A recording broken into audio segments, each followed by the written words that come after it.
مساء الخير، كيفكم؟ شو أخباركم؟ الله يسعد لي أوقاتكم يا رب جميع. طبعا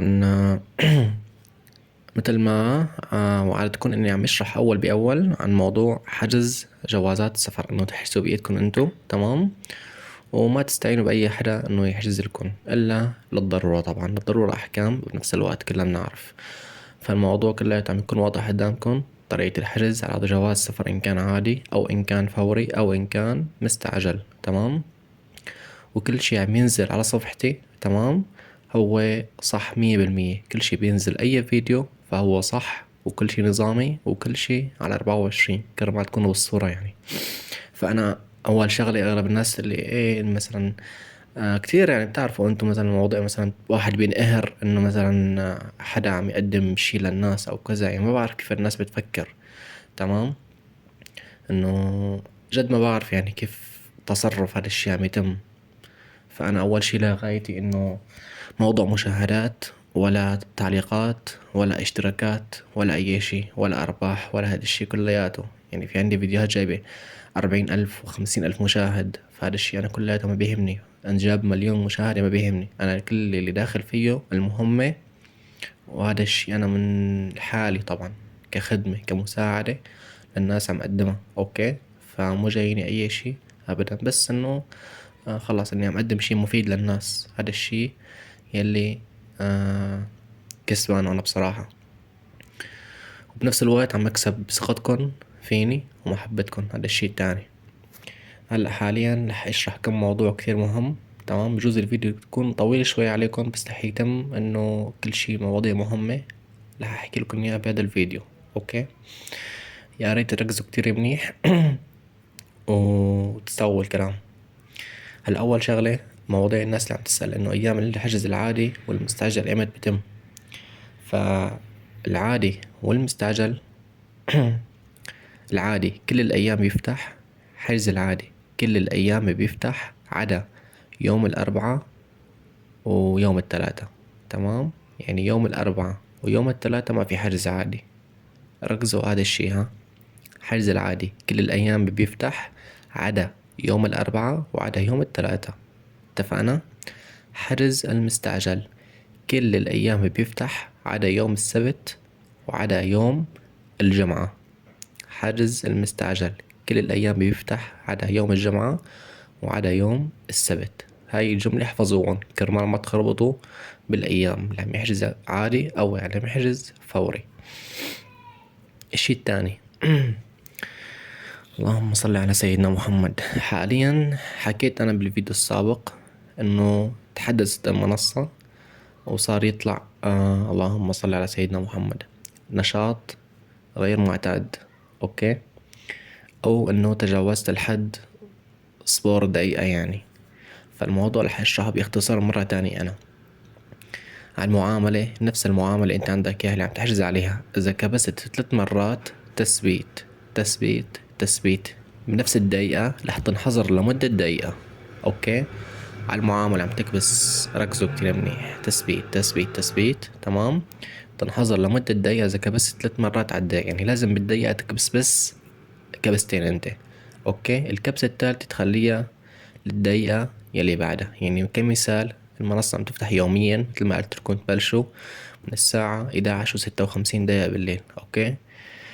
فانتوا على 56 بتكبسوا بس كبستين، تمام؟ وعلى 57 كبستين، وعلى 58 كبستين، وعلى 59 كبستين. يعني لا تكبسوا 3 كبسات بالدقيقة. كمان هاي القاعدة كتير احفظوها، كتير مهمة. ففي حال اعطاكم نشاط غير معتاد، تمام، بتبدلوا النت. اذا كنت انت عندك راوتر وطلع لك نشاط غير معتاد، بتطفي الراوتر وبترجع بتشغله، بيزبط، بيروح الحظر النت. طبعا هذا عم نحكي نحن على حظر النت، اوكي؟ اما اذا كنت شابك من امتين او سريتيل بتبدل الشبكة، اوكي؟ تبديل. كمان بيروح الحظر اذا كان الحظر عن طريق النت، اوكي؟ اذا طلع لك نشاط غير معتاد. في حال بدلت النت وما راح، وطفيت الراوتر وشغلته كمان ما راح، معناتها هون حسابك محظور، بدك تستنى 24 ساعة، تمام؟ بفك الحظر، تمام؟ في حال ما فك الحظر بتحكوني على الواتساب، هلا بحط رقمي تحت بالتعليقات وفكوا لكم اياه انا الحظر، اوكي؟ إذا ما بدكم تستنوا 24 ساعة طبعا. اللهم صل على سيدنا محمد. أو بتتوجهوا على مركز خدمة المواطن، كمان بصير هنيك فيكم تصفروا بإيدكم انتو هنيك بالمركز.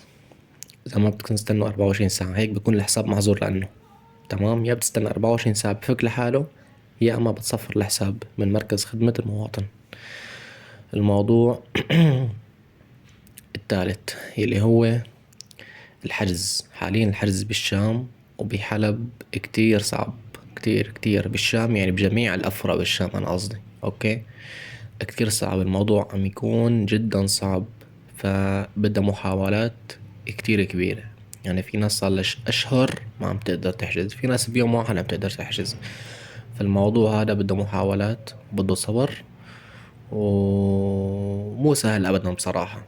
مو سهل أبدا. عندي ناس أنا عم أحجز لهم بصراحة، أحيانا بيمر أسبوع ما بقدر أحجز، احتمال أيام بيومين بحجز لهم. فالموضوع حظ حرفيا، وما له وقت محدد انه مثلا ايه بتوعد انه مثلا هيزبط اليوم او يزبط بكرة. فهذا الموضوع حرفيا حظ، ما فيك انه آه تعتمد انه نفس اليوم يزبط الحجز معك. فبدك تحاول والاتكال على رب العالمين. الموضوع الرابع اللي هو اذا انت عم تحجز عند ناس، تمام، عند ناس. فاغلب الناس اللي حاليا عم يشتغلوا بحجز الفوتوشوب، يعني حجوزات وهمية يا جماعة، اوكي. تطبيق الحجز بيكون، فالموضوع مين ما اشتغل لك اشتغل لك، عاد مين ما اشتغلت وعاد مين ما حجزت ان شاء الله تكون عم تحجز عندي. اذا ما وصلتك رسالة عادية، رسالة تخيل مو صورة الموعد، غير صورة الموعد، رسالة عادية اس ام اس، تمام، رسالة عادية على الموبايل على رقمك، بيوصلك جملة مكتوب عليها موعد تسليم الوثائق بالتاريخ الفلاني فلان فلان، هيك مثلا 2024 الشهر التاسع اليوم 10 كمثال يعني، اوكي. موعد هذا استلام جوازك بيكون. فاذا ما وصلت لك هيك رسالة معناتها الحجز مزور فوتوشوب، تمام. اللي بيقول ما بتوصل رسالة بتوصل رسالة، اذا ما وصلت يعني هلا بتوصل بعد نص ساعة اذا الشبكة عندك ضعيفة، فبتوصل رسالة اجباري. في حال ما وصلتك رسالة معناتها الحجز مزور فوتوشوب. احفظوا هاي الجملة كمان اذا عم تحجز عند اشخاص معينة. الموضوع الخامس يلي هو اللهم صل على سيدنا محمد، الضغط. حاليا على 12 ما عم يصير كتير ضغط بصراحة، لأنه حدثوا منصة حكينا، تمام، وما عاد في لعب بالموضوع. كان كتير ناس تلعب بالموضوع ضغط إلى آخره، وتستعمل ثغرات وإلى آخره. فهذا الموضوع اللي حاليا إن شاء الله عم ينحل أول بأول، ولهيك كتير ناس عم تنحظر. لهيك انتبهوا من هاي الشغلة قلت لكم أنا بالدقيقة لا تكبسوا أكتر من 3 كبسات، أكتر من كبستين عفوا، لأنه 3 كبسة بتنحظروا. اتفقنا؟ وبالنهار لا حدا يحاول ابدا، لا حدا يحاول ابدا ابدا. فقط على الساعة 12 بتحاولوا، 12 الا 5 دقايق.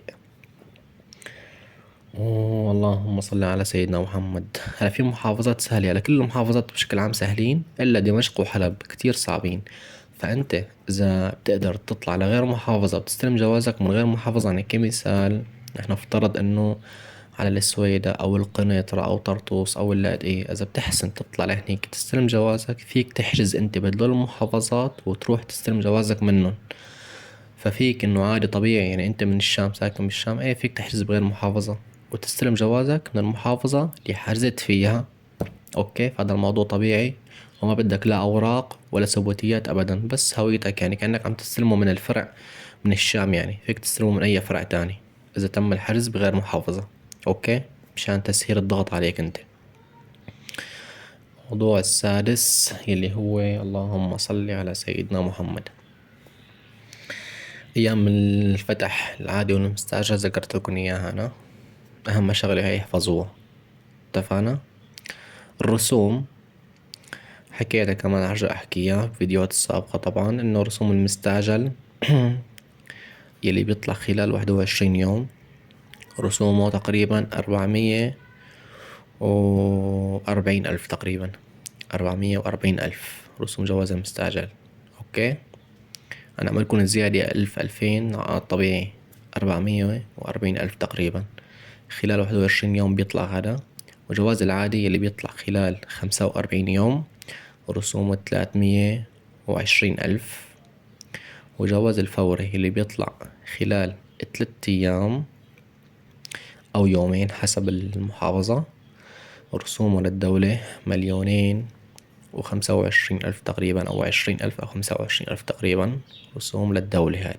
أوكي، فأنت عم تحجز بإيدك، هدول الأسعار بتدفعون. أما عم تحجز عند أشخاص فبدك تدفع لهم أجورهم. فالأجور مشكلة، ما فيك تحدد.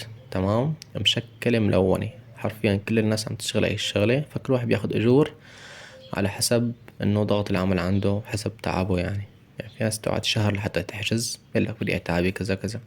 في ناس أسبوع بتحجز يقول لك بدي أتعبي كذا كذا. فمشكل الأسعار يعني.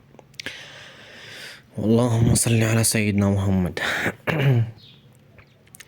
موضوع جوازات الخارجية، تمام، أي جواز خارجي بدك إياه، أو خليها للفيديو الجاي. بحكي لكم إياها الفيديو لحاله كرمال تفهموا ترتيبه. اتفقنا. حاليا هلا دول الخطوات كتير مهمة. ومثل ما قلت لكم على موضوع النشاط، هاي الحمد لله امبارح انا حجزته، هذا حجز عادي بالشام. فموضوع النشاط هيك بيطلع لكم هاي الرسالة، تمام. لا يمكنكم معالجة طلبك بسبب ملاحظة نشاط غير معتاد. مثل ما أخبركم بتبدلوا النت. اللهم صل على سيدنا محمد. وإذا ما مشي الحال بتكون الحساب محظور. وبالتوفيق للجميع يا رب. بحط رقمي تحت بالتعليقات، بتحكوني حصرا حصرا حصرا على الواتساب. الاتصالات ممنوعة، تمام. إذا ما طلع رقمك عندي على الواتساب، بس بتحط نداء الدولة أو تبعت لي رسالة عادية إنه بعت لي على الواتس، ببعت لك أنا. بس بتحط نداء الدولة بيمشي لحال إذا ما طلع لك الرقم. بس أنا بحط نداء الدولة كامل مثل ما مكتوب، بتحطه في حال ما طلع لك رقمي على الواتساب. وأي استفسار أي شي بدكم إياه بتحكوني على الواتساب، وبخدم وبساعد الكل بدون تردد. وبالتوفيق للجميع يا رب.